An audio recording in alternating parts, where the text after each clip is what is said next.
Hello, you wonderful people, and welcome to another episode of Crime Centric. This being a show I talk about crime dramas that I watch. For today's episode, I'm going to talk about the series premiere of Nancy Drew. I thought it was a great introduction to the series. Obviously, I've talked about it before. Nancy Drew isn't a property I'm that familiar with. I've never read the books. I don't think I've ever seen any adaptation of it either. So this is my first instance kind of getting a dive into this, and obviously like it's something I've brought up before because it's the comparison you can't help to make, same network and everything, so it has a little bit of a Riverdale vibe. But what's interesting though, it seems like this will be a little more centric on the murder mystery aspect, but obviously the whole aspect of obviously the Riverdale aspect of almost being that Twin Peaks thing of like, oh, here's a town full of people with secrets. I don't think we're gonna have like as weird oddballs like obviously like a Twin Peaks or with the whole Riverdale thing, but nevertheless, diving into it, it was kind of interesting because it wasn't something I picked up until I was reading a synopsis that she's a former teen detective, and I was like, oh, that's interesting. And also, she's not as old as I thought she would be. I figured she was past high school, like after I found out, like, oh, she's a former teen detective. I was like, okay, so this is her after high school, but she isn't, like, she's probably like 18 or 19 at best. So she's on her way to go into college or whatnot, so.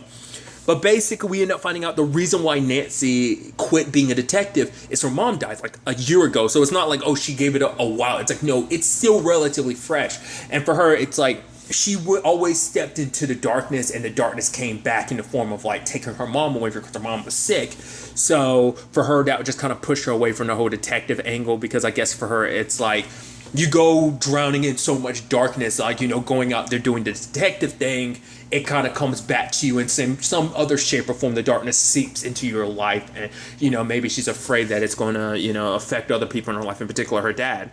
But we get introduced to essentially our main cast. A lot of interesting characters. Obviously, George and Nancy have a complicated relationship. It seems like basically, from what it appears, it seems like Nancy was kind of mean girl adjacent. Now, what I mean by that is she's kind of with the cool kids and stuff like that, because we meet them at the beginning, like two of her friends, as well as, I guess, her boyfriend in high school. But other than that, like, and the fact is she's Miss, what's the whole pageant thing that she won that's supposed to be similar to Lucy Sable, that whole situation?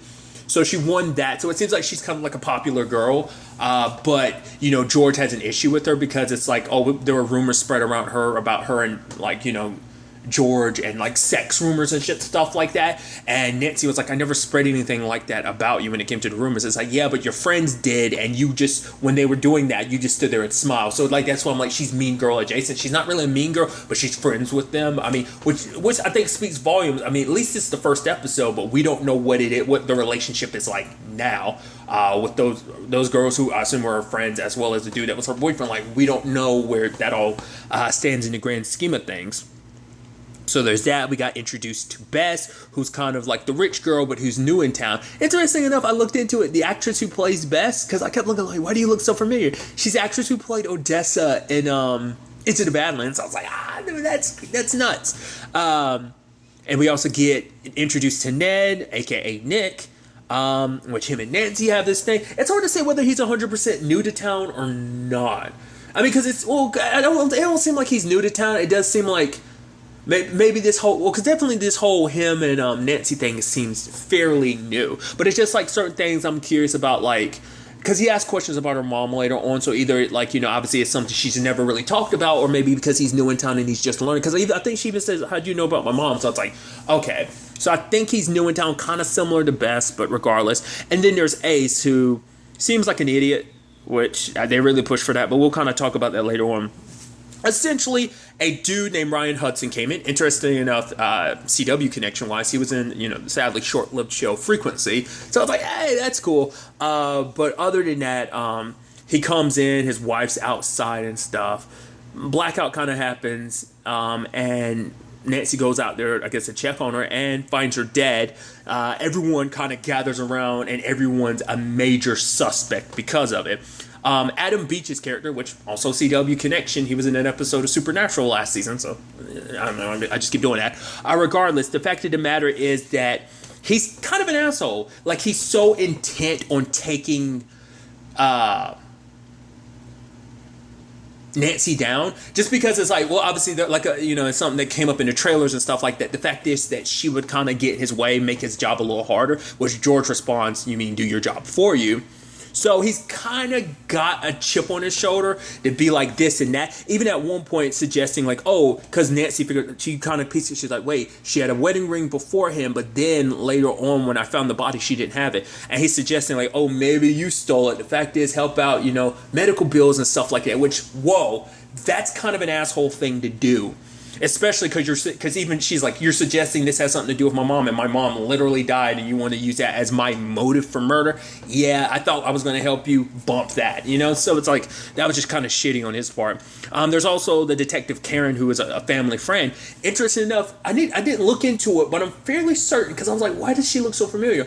I'm pretty sure that's the actress who played Lady Blackwood in Chilling Adventures of Sabrina, I think, which is an CW adjacent, just because it's in World of Riverdale, but obviously, it's just kind of interesting in that regard. But nevertheless, I'm pretty sure that's that. Which that's a whole complicated thing, because Nancy has a complicated relationship with her dad, because I guess her dad spent so much time working and he was never around. Even when her mom was sick, it's like she probably resents him, because it's like, you weren't even there then. Probably growing up there was the issue, but also it's like, so she also, that's what it is, because it's like she probably had a much closer relationship with her mom than him.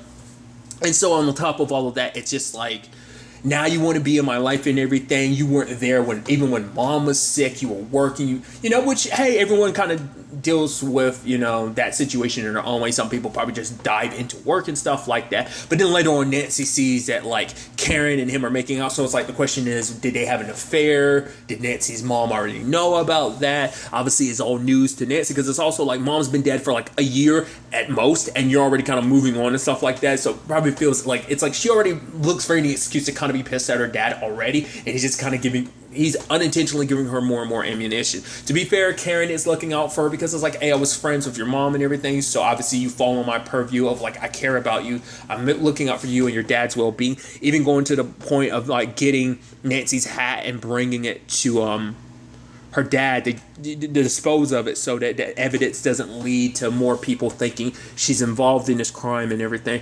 Regardless of all of that, it is interesting that she does have to kind of break her habit of like, she's like, because she's diving into this mystery at first, she's like, no, that's not what I do anymore. She's like, or maybe we'll just leave it to the police. And even, Nick was like, do you think she'll really kind of let this go? And George was like, I don't know, maybe. It's hard to say. She hasn't been the same since her mom died. But even then, like, that need to learn the truth, which is interesting, because it turns out her dad's an attorney, which you could make a thing about that, where it's like, well, attorneys potentially seek the truth, but at the same time, it's like, the stereotype of lawyers being scumbags, so it's kind of interesting, like, either way you tip that scale, like, it's just interesting either way you can interpret, like, what kind of effect it has on Nancy, her curiosity, her need to figure out the truth and stuff like that. So like I say, I like that aspect, getting back to it, like, of this not being like a full-blown origin story. To a certain extent, it's like career entering that phase of her life where she's still trying to figure things out. She's post the whole, oh yeah, like the teen detective thing, I've moved past that, but not quite. I like that we're still kind of, it's kind of like, comparison would be like Black Lightning. Black Lightning, when we got introduced to him, was already Black Lightning. He just quit and then kind of circled back to it. It just kind of a similar comparison, I just think, in that same regard. Kind of the same lane as kind of like Jessica Jones, because Jessica had did the superhero thing for a tiny bit. Left it because of, circumstances in the show. But regardless, so there's all of that. But, God, I lost track of where I was. Right, circling back to where I was, she broke into Ryan Hudson's place, found that necklace and that note. I like that interesting thing behind it. It's supposed to be kind of like, when men would go out to sea, their wives would leave notes in that, and you'd basically dip it in sea water to break the seal, and you get the message inside. And obviously Nancy immediately notices, like, the symbol on the inside of it is the same symbol from the crown with the whole Lucy Sable thing. Like I said, I'm blanking on the name of it, but it's the whole sea queen thing or whatever. I think that's exactly what it is. Regardless, that whole thing, so it's like a seahorse or something, I think that's what because it's in that the town's name or something like that. Regardless, I'm going on so many damn tangents. I apologize. So that, And it also leads to a medium, which they go to the medium. Obviously, Nancy is the one that's reluctant to believe this is ghosts, which I haven't circled back to. It's like, oh yeah, like Nancy had a video recording, and then she, like during the recording, it got a little like staticky and stuff like that, and messed up. And it's like, why would her phone specifically do that? So it's like, okay, obviously the victim, Tiffany Hudson, thinks that she was being haunted. That's why she went to a medium. But when they go to the medium, it wasn't Tiffany that contacted them. It was actually Lucy, which obviously kind of freaked everybody out. Like I said, Nancy's the one that kind of believes like, no. She's like very irrational about this, thinking like, no, there's no such thing as ghosts. This has nothing to do with that. But kind of hints that maybe there's more. Regardless, there's a whole complicated thing with Nick, because it turns out Nick he's a criminal. He actually went to jail.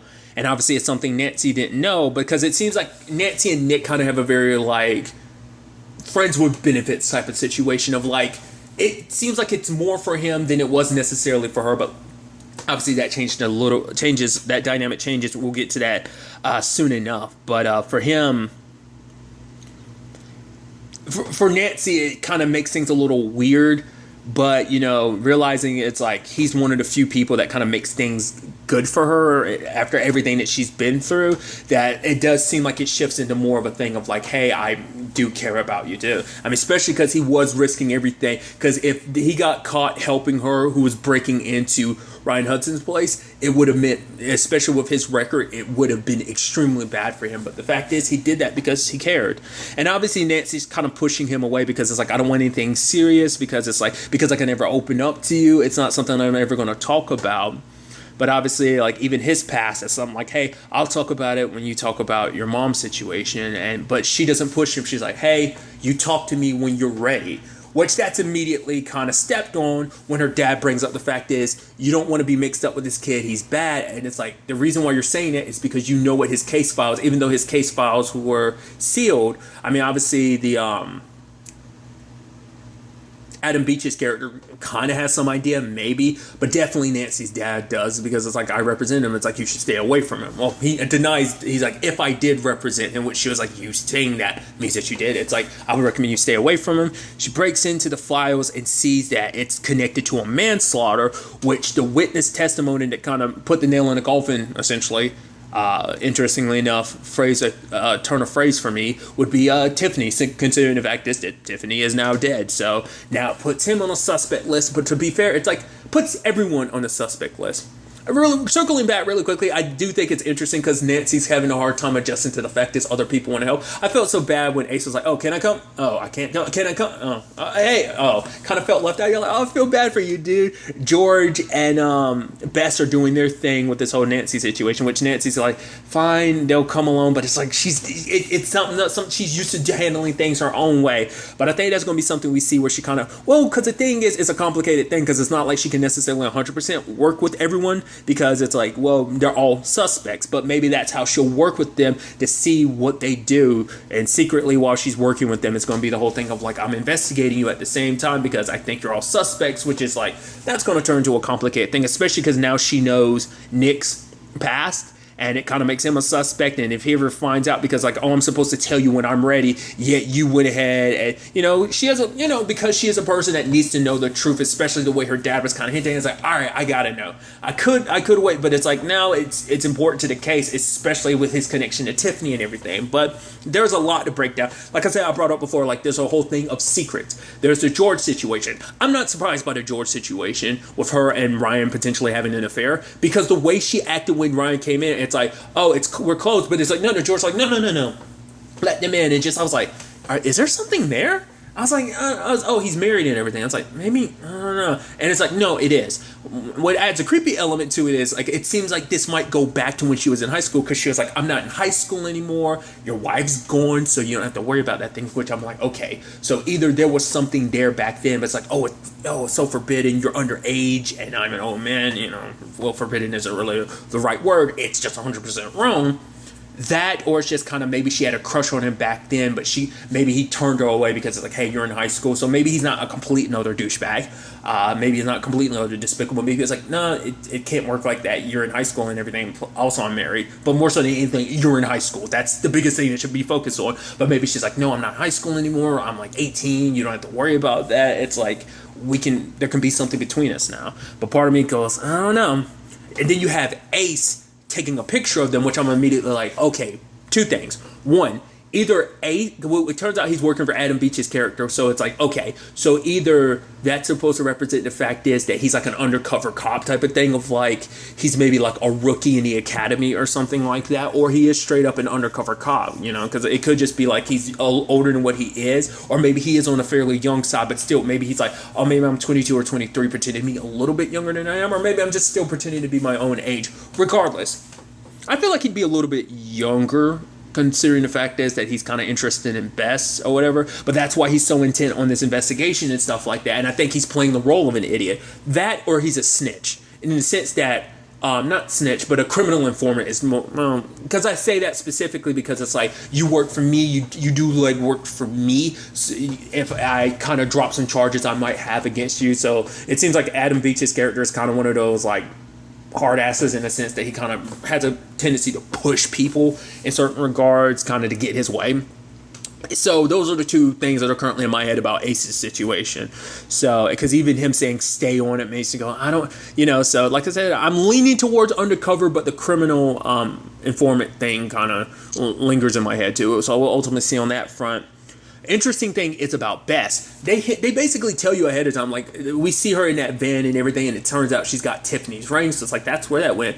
But they talked about it earlier, like, she talks about the fact that she has a bit of a criminal record herself because she stole some stuff, so it's like, okay, she's a klepto. And the thing is, she's supposed to come from, like, this high, like, class family and stuff like that, which, one of two things. One, that's a lie she spread to make it seem like she is, but I think it is true, but I think she was kicked out because maybe her family was just tired of her nonsense. It's like, fine, you're on your own. And she does the whole klepto thing. And she's like, because she's in that van with all that stuff, I'm assuming she stole. So she's trying to keep up the appearance of like, oh, I'm rich and stuff. But maybe maybe she has a bit of arrogance because she's from a rich family and stuff like that. It's like, it's fine, it's whatever. Like, maybe she got cut off. So she's just trying to keep up the appearance of having this high lifestyle or what. But I think it's definitely hinting to the fact that she's a klepto. Like I said, I'm getting feeling like everything in there is stolen, but we'll see. Then there's obviously the thing with Nate, like obviously the stuff about Tiffany. Like, I'm sure this whole manslaughter thing, my mind immediately goes like, okay, so either someone else was involved and he ended up covering up for it, or maybe, Nick was kind of in a sense of what, like I was saying with Adam Beach's character being kind of a hard ass, maybe the cops involved in the case kind of pushed him. Maybe he never really did the bad thing, but they kind of cornered him and pressured him because they were so sure that he did it. Maybe even Tiffany was kind of swayed to point in that direction, which obviously either way, that's still not going to look good. But he pulls out like a book or something from the back seat or something, so I'm guessing it has more secrets in that regard. Obviously, her own parents had a secret because we see that at the beginning they dug something up out of the backyard, but they were telling Nancy, no, it's okay, honey, you're dreaming or whatever. But obviously, like, she finds that chest later on in the attic, so it's like, no, it's real, because they made it seem like it wasn't. Which obviously the more supernatural side of things, of everything that Nancy's seeing, whether it be like, the crown on her head, the potential ghost and stuff like that, which we saw at the end of the episode, but she didn't. But it's a bloody dress, and it's just because like the medium was like, the voice said find the dress. So that's the big question too, and I brought that up. It's like this whole Scooby-Doo situation. Well, let me finish where I'm at right now. The fact of the matter is, her parents had a secret. Her mom had a secret before she died. So it's like, why is it that the people you love tend to have the biggest, deepest, darkest secrets, essentially? I'm paraphrasing because it's not her exact words. So that's definitely something. So everyone is on the suspect list in some shape or form, because apparently this murder took place. I mean, I'm assuming it's taking place, at least at this TV show, is taking place in the year that the show is actually happening. Airing 2019, or at the very least 2018, I'm assuming, but it is present day. That's also interesting because it doesn't have the Riverdale estate, because I think that is specific to it and Chilling Adventures of Sabrina. But regardless, that's a whole tangent in itself. But the question I was getting to is like, well, when it comes to the supernatural side of things, is it real? Are we going Scooby-Doo? And when I say Scooby-Doo, I mean like 75% of Scooby-Doo, where it's like, oh, there's someone in a mask behind all of it. There's a real life murder, or there's like no supernatural side to the murder, but solving the murder might lead to a supernatural side of things. And I say that because obviously, if you're familiar with Scooby-Doo, there's like the 25% where it's like, nah, shit's kind of real. It's been a couple series that's kind of been leaning that way. Regardless, once again, I'm going in a whole tangent of things, but still, like I said, very nice introduction to the series. I'm very interested. I'm always up for a murder mystery. I like stuff like that, especially when it's something not too like crazy hardcore in certain regards. How some murder mysteries could be. So I'm not going to use the term lighthearted, but not as like dark as it could be is what I'm trying to get to. So I'm very curious to kind of dive into, obviously, Nancy's investigation, because she is, and I think that is an interesting aspect to this too, is that she is a suspect, and obviously her investigation is going to put her more and more in the crosshairs of not just the cop, because it seems like even he's probably got his own secrets, especially with everything with him and Ace, but obviously like in the crosshairs of everyone else as she's trying to expose everyone else's secrets, which, like I said, includes her own family, which she can't ask her mom about certain things, but that's something I'm sure she's going to be diving into. She might even, because it can't be a thing of like, oh, I'm just going to investigate my dad, because it's like, no, my mom definitely had a part to deal with this because they dug up that trunk all those years ago. So it's like, maybe it was an accident and they're covering up for someone else. Maybe they didn't have any direct involvement. Maybe regardless, there's a lot to dive into this. So I'm very interested to see where, the season takes us, where the next episode, in fact, takes us. But really, that's all I want to talk about. Till next time we meet, be happy, be safe, live life to the fullest, and enjoy it. Good day and good